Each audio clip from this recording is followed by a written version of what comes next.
In 1935, Hollywood's king and its most devout saint shared a train compartment for a single night.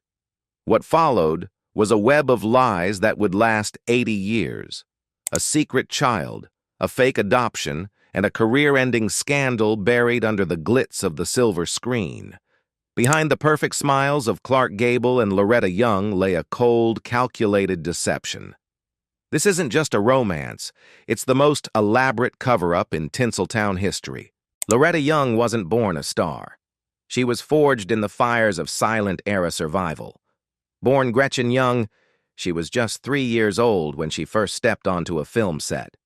A tiny pawn in a family of beautiful sisters struggling to make ends meet. By the time she was 14, she was already outmaneuvering her own siblings, boldly telling directors she was the better actress. She was ethereally beautiful, possessing a face that seemed designed for the heavens, but her reality was grounded in the strict, unyielding rules of a Catholic household.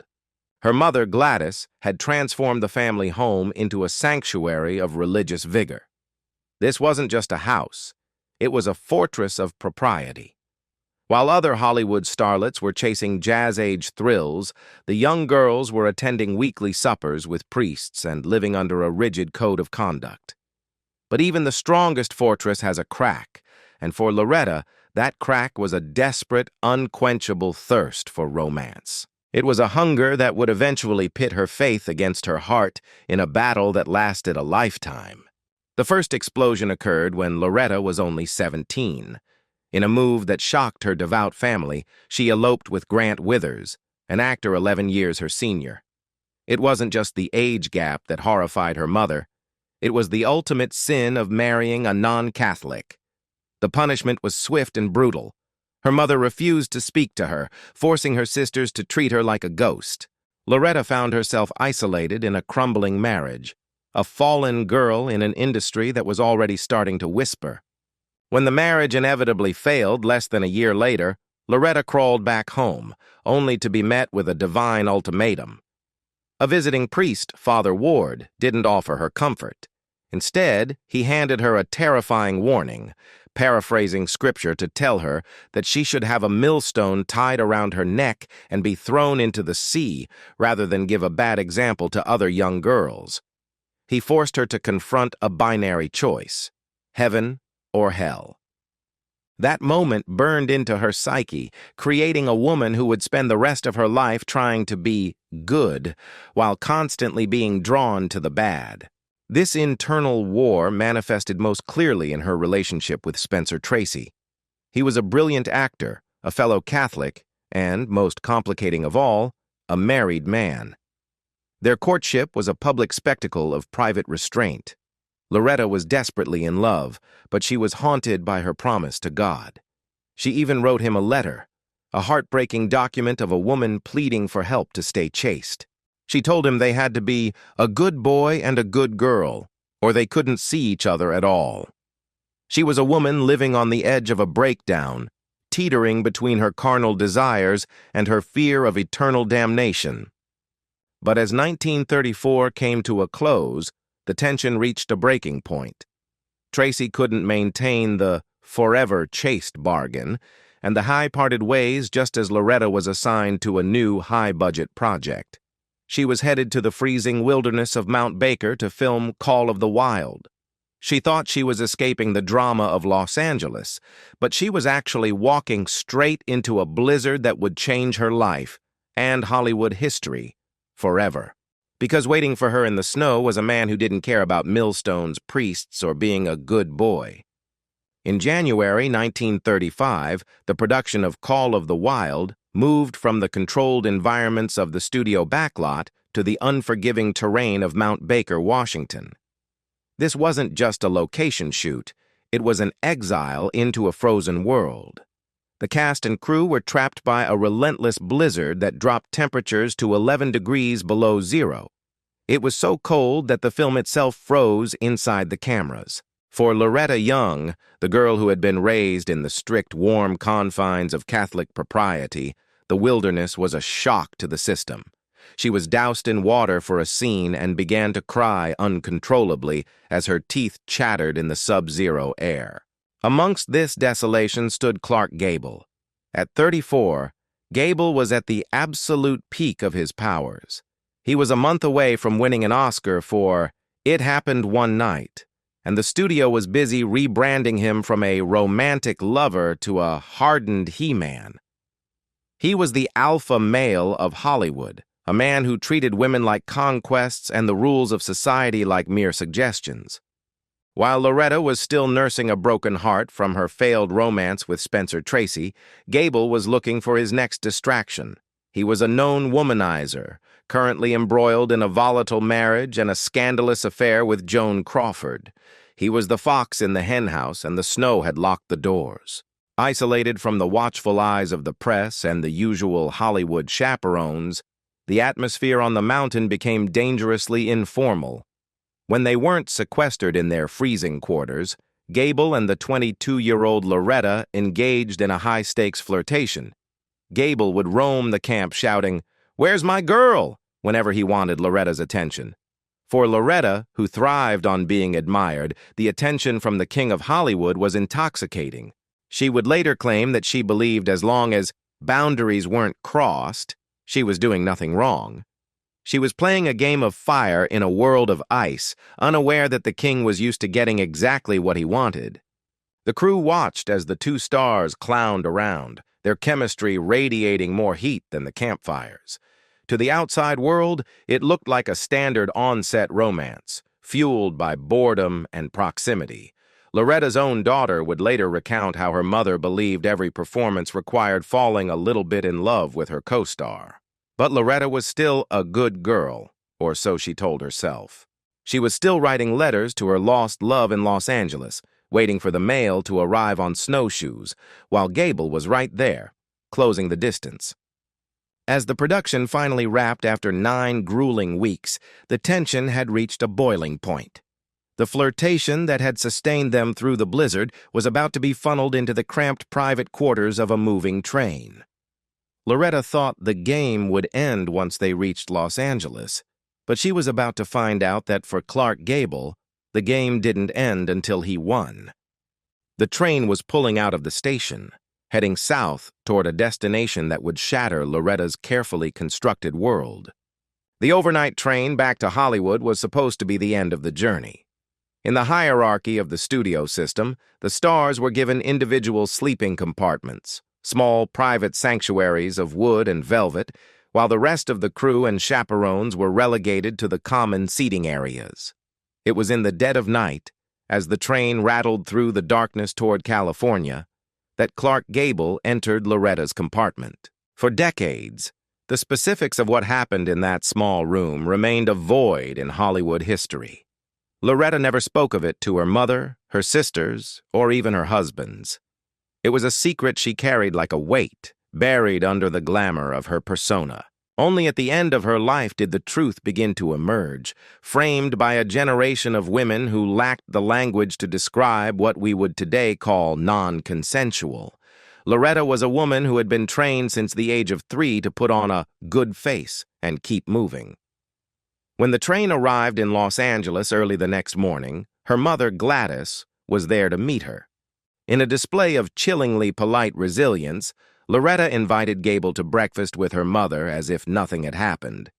It was the ultimate performance of her career, a mask of normalcy donned hours after a life-altering trauma. Back in Hollywood, the show had to go on. Loretta and Gable returned to the 20th Century backlot to film the remaining scenes for Call of the Wild. They stood side by side in front of the cameras, playing the roles of lovers while the rumors of their affair reached a fever pitch. Gable's wife, Rhea, even attempted to stage a public appearance with Loretta to quell the gossip, but Loretta declined. She wasn't avoiding the press out of shame or pride. She was avoiding them because she had just discovered something that could never be explained away by a studio fixer. At 22, the saint of Hollywood realized she was pregnant. It had happened just that one time, on that train, in the dark. The realization sent her into a spiral of grief and terror. In the secluded corners of their home, her sisters would find her weeping uncontrollably. They tried to offer comfort, suggesting her cycle was just off due to the stress of the shoot, but deep down, they all knew the truth. Loretta was a devout Catholic in 1935. For her, the typical Hollywood solution, a secret, studio-mandated abortion, was not an option. That would be a mortal sin she couldn't live with. The Young family was now faced with an impossible choice. If the public found out, Loretta's career was over, her reputation was ruined, and her family would be cast into the streets. They couldn't go to the studio for help, as 20th Century would likely force her into a procedure she considered murder. They were on their own, trapped between the king, who had moved on, and a child that shouldn't exist. They needed a plan, a deception so grand and so perfect that it would fool the world for the next 80 years. By the spring of 1935, the clock was ticking against Loretta Young. In an era where the morals clause in a studio contract was a weapon of mass destruction, a pregnancy out of wedlock was a death sentence for a career.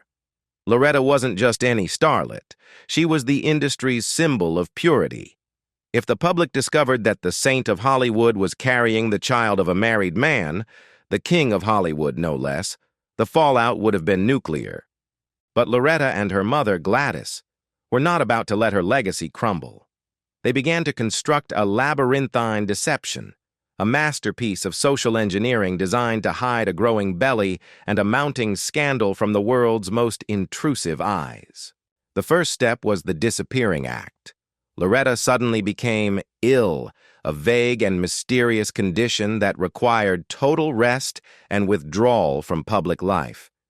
To explain her absence from film sets and gala events, the family leaked stories about a persistent respiratory ailment.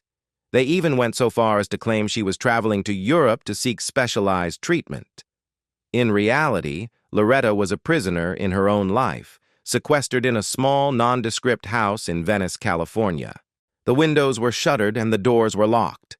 She was a woman in her prime, hiding in the shadows, while her mother and sisters acted as the gatekeepers of her secret. The physical toll was immense, but the psychological weight was heavier. Loretta had to endure months of isolation, watching from afar as her peers continued to bask in the limelight she had worked since childhood to attain. Every interview given by her sisters was a carefully rehearsed performance, a series of calculated half-truths designed to keep the fixers and the gossip columnists at bay. They were operating without the help of the studio. This was a family-run operation of survival. They knew that if 20th Century Fox caught wind of the truth, they would march Loretta straight to a back-alley clinic. On November 6, 1935, in the quiet shadows of a rented house, Loretta Young gave birth to a daughter she named Judith. The arrival of the child was a moment of profound joy strangled by absolute terror. Loretta held her daughter, a perfect, tiny human with a familiar set of ears that she immediately recognized and knew she couldn't keep her. Not yet. To protect the secret, the baby was spirited away almost immediately. For the first few months of her life, Judith was moved between various caregivers and eventually placed in an orphanage. It was a brutal, heartbreaking necessity that left Loretta fractured, a mother who could only visit her own child in the dead of night, pretending to be a benefactor of the institution. Loretta's miraculous recovery from her long illness was staged with the precision of a Broadway opening. She returned to Hollywood, looking more radiant and ethereal than ever, her secret safely tucked away in a nursery miles from the studio lights. But the maternal instinct is not easily suppressed. Loretta couldn't bear the separation, and the family devised the final, most audacious stage of their plan: the adoption. Loretta announced to the press that she had been so moved by her time recovering and visiting orphanages that she had decided to adopt 2 children. It was a stroke of genius, a way to bring her daughter home under the guise of saintly charity. The press swallowed the story whole. Loretta Young, the devout Catholic, was opening her heart and home to the fatherless. She adopted 2 children initially, but conveniently, one was returned to its biological mother, leaving only little Judith. The narrative was perfect. Loretta was no longer a fallen woman. She was a hero. She could now raise her daughter in plain sight, and the world would applaud her for it. But the deception required a lifelong performance. Judith was told she was adopted, and she grew up in a house filled with glamour and faith, never realizing that the woman she called mother was indeed her biological parent. However, the shadow of the king still loomed over the nursery. Clark Gable was well aware of the child's existence. Legend has it that he visited the house once, shortly after Judith was brought home. He allegedly looked into the crib, saw his own reflection in the baby's features, tucked a thick wad of cash under the mattress, and walked out of her life forever. He never provided child support, never acknowledged her publicly, and never spoke of that night on the train. He was the king, and his kingdom required him to remain unburdened by the consequences of his actions. As Judith grew, the resemblance to Gable became an open secret in Hollywood's inner circles. The ears, the smile, the unmistakable charisma. It was all there, a living piece of evidence walking the halls of the Young estate. Loretta became increasingly obsessed with Judith's appearance, even forcing the child to wear bonnets that hid her ears, and eventually orphaning her daughter's identity through a series of surgical procedures to correct them. The saint was now a warden, guarding a truth that was beginning to leak through the cracks of her perfect life. But as the 1940s dawned, a new question began to haunt the edges of the frame. What happens when the child starts to ask questions of her own? The psychological pressure cooker of the Young household was a far cry from the breezy, glamorous image Loretta projected on her legendary television program, The Loretta Young Show. Behind the scenes, the saint was a micromanager of reality. When Judith was 7 years old, Loretta took the deception to a clinical level, subjecting the young girl to painful plastic surgery to have her ears pinned back. There was no medical necessity, only the desperate need to erase the king's signature from the child's face. Judith was told it was for her own beauty, but the subtext was clear: your natural self is a danger to us both. This was the price of admission to Loretta's life, a literal carving away of the truth. While Loretta was surgically altering her daughter's appearance, Clark Gable remained a ghost in their lives. He was the most famous man in the world, his face plastered on every billboard, yet he was a complete stranger to the girl who shared his DNA. The irony was suffocating. Loretta would occasionally encounter Gable at industry events, the two of them exchanging polite, icy nods, while the secret pulsed between them like a heartbeat. Gable's silence was his contribution to the lie.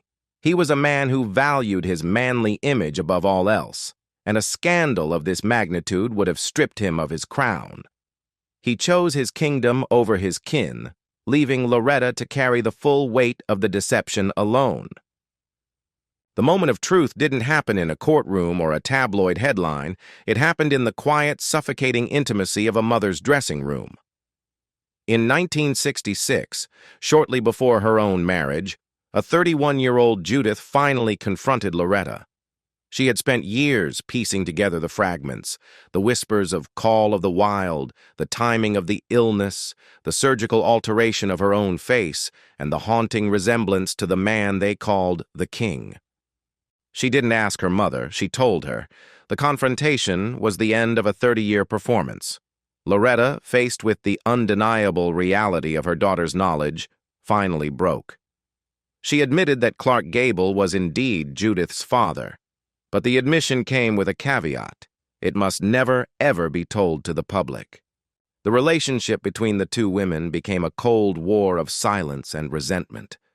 Judith was forced to live a double life, knowing the identity of her father while continuing to play the role of the grateful adopted daughter in public. She watched as Clark Gable passed away in 1960, hailed as an American icon, never having acknowledged her existence. She watched as her mother continued to be celebrated for her piety and grace. The injustice of it was a slow-acting poison. Judith had been sacrificed twice, once to the orphanage to save a career and once to a surgeon's knife to save a lie. As the millennium approached, the world was a very different place. The era of studio fixers and total narrative control was dead, replaced by a 24-hour news cycle, hungry for the bones of old Hollywood. Loretta was in her 80s, her health failing, and the wall of silence she had spent a lifetime constructing was finally beginning to crumble. The final chapter of this 80-year deception was about to be written, and it wouldn't be scripted by a studio head or a priest. It would be written by the daughter who refused to be a footnote in someone else's legend, leading to a revelation that would rock Hollywood to its very core.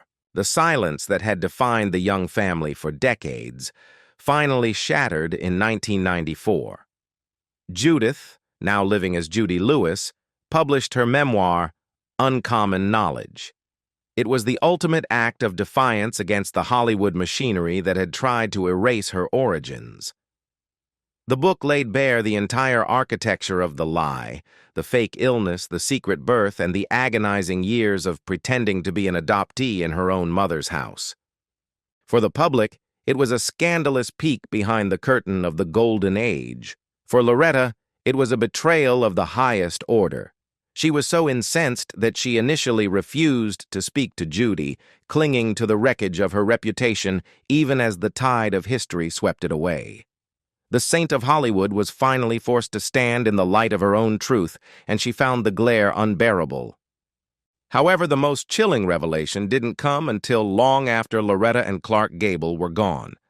In 2015, Loretta's daughter-in-law, Linda Lewis, revealed a conversation that recontextualized the entire romance. Late in her life, while watching a television program about the concept of date rape, a nearly 80-year-old Loretta had a moment of horrifying clarity. She turned to her family and asked for a precise definition of the term.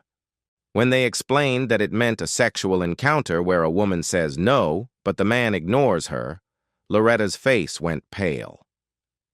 "That's what happened between me and Clark," she whispered. The affair that had fueled decades of gossip wasn't a star-crossed romance. It was a trauma that Loretta hadn't even had the vocabulary to describe in 1935. This realization cast a somber shadow over the legacy of the king and the saint.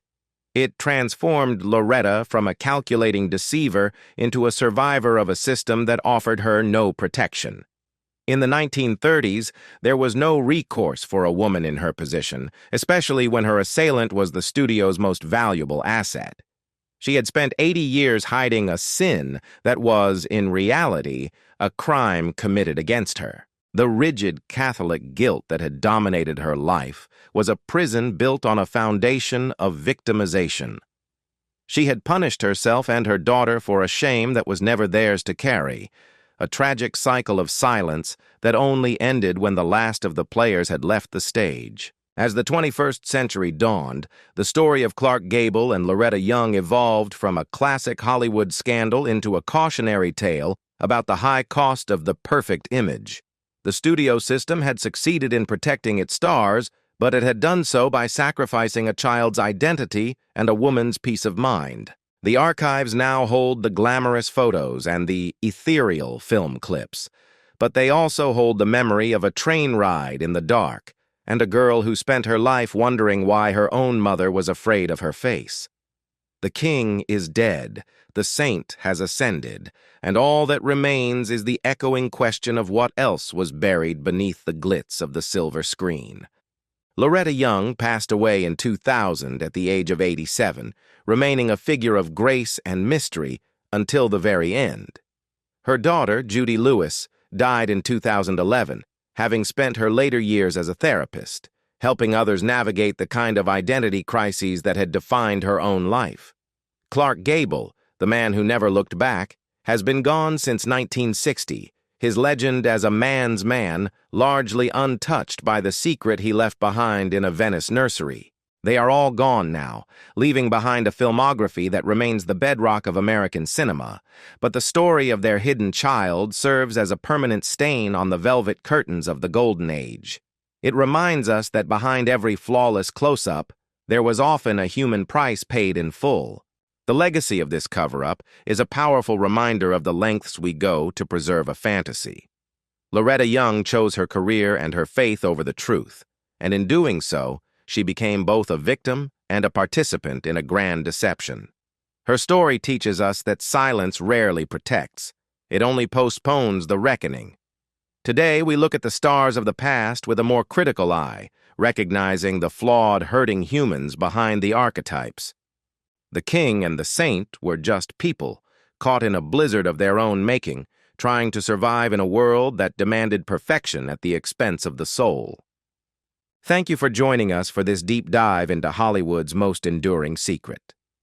The story of Loretta Young and Clark Gable is a testament to the power of the truth to eventually find its way to the surface, no matter how deep it is buried.